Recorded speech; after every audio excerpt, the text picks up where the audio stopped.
What's going on, guys? JPP Duo here. Hope you guys are enjoying your weekend. And for today's matchup, we have a Prank Kids versus a Numeron Network matchup with me as the prankster going first. Now, you guys are looking at my current hand. I did not win the coin toss. My opponent won the coin toss. He allowed me to go first. So pretty much, at that point, you assume that the opponent is playing Numeron Network in this meta if they do want to go second. Now this was, I believe, a Diamond 2 gameplay, so let's see how it goes. Now I did not want to just end my turn with having nothing on the field, so what I decided to do was that I'm going to put the Nemesis flag on the field, search for corridor, and then end my turn.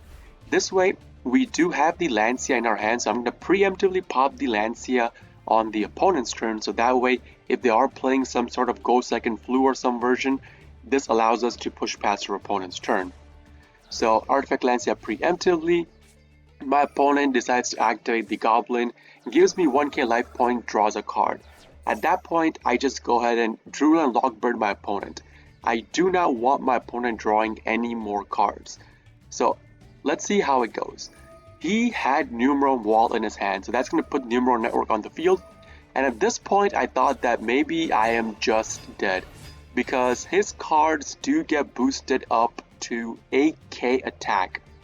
But when I thought about this, because of the fact that the opponent activated the Upstart Goblin to draw one single card, it allows me to survive one turn with 100 HP. So these two cards go up to 4k each.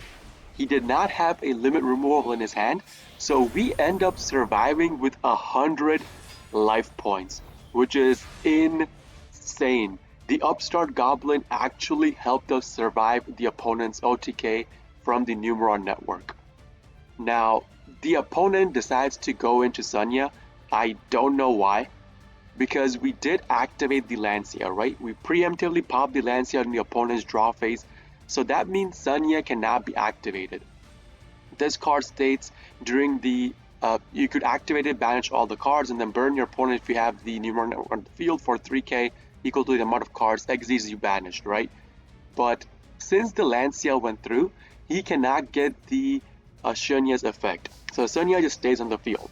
Now on turn 3, we thankfully draw into our Prank Kids combo starter card. I was desperately praying to draw a combo starter card. Thankfully, we did draw into it. So with this, I go into my combo. Now, I was worried about the opponent nibbing me. I was worried about the opponent Ash Blossoming, maxing me, anything. But thankfully, he had no hand traps. So we managed to get our full combo off. We tribute the Doodle 2. We're going to get the plates from the graveyard into our hand. And I'm going to try to kill as many monsters on the field as possible.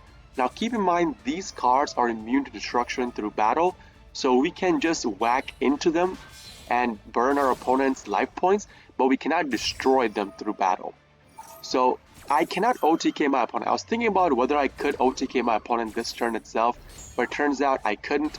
So we do our full combo, we go into our Bow Wow, we activate the Roxy's. Roxy's banishes the Roxy's from our hand that we search for with our Prank Kids place. That means the corridor now becomes activatable. We go into our Colossus. So with this, I do decide to kill off the Sunya. So we kill that card off, and then I whack into one of the gates for 1.5k damage. They boost up their attack, but they're going to get banished at the end of the turn anyways.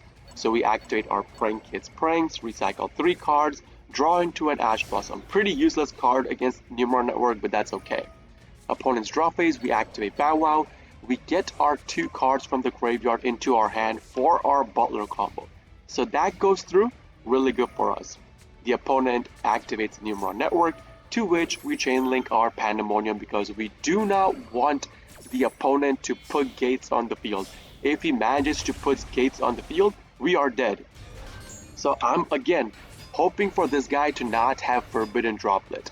Now keep in mind, guys, there is a play you guys can make if you guys think the opponent has a Forbidden Droplet in their hand. So when I mean there is a play around Forbidden Droplet, is that right here we're going to activate Butler and banish Miyamu, right? That means the Butler stays on the field. The Butler is targetable. So the opponent what you want to do is, now the opponent could have, if he had the Forbidden Droplet, they could have Forbidden Dropleted us after the activation of the Pranket's place, because the priority does shift over to the opponent's side. But I'm just giving you guys a tip in case you run into the situation where you know the opponent has a Forbidden Droplet. What you can do is you say that you don't want to banish the Meowmoo, you just tribute the Butler itself. So that way you essentially dodge out the Forbidden Droplet's effect. Now, granted, that situation does not happen quite frequently. Like, you will usually not be able to dodge the Forbidden Droplet, but that is just a scenario I'm giving you guys. You guys can utilize this way to play around Forbidden Droplet and other cards like Dark Ruler No More or Imperm or something, right? So with this, the Butler resolves, we get the full field pop, the plays goes through, we get our 2 copy of Dropsies on the field as usual, because we do want to go into Totally Awesome on our turn. We pitch a copy of plays, get Dropsies, and seeing this, the opponent just scoops the game. This was a ridiculous game where the opponent actually activating the Upstart Goblin saved us the game, and I managed to draw into the card I needed with the opponent not having a single hand trap. So that's it for today's game, guys. If you guys do enjoy this kind of videos, please consider hitting the like button, subbing to my channel for more daily Pranket video uploads, and if you guys are interested in the live version of all of this, I do live stream on Twitch, twitch.tv/jpbduel. Link along with my schedule and a link to my Discord will be in the video description itself for you guys to check out. This is JPBduel signing off for today. I'll be seeing you all in the next video. Peace!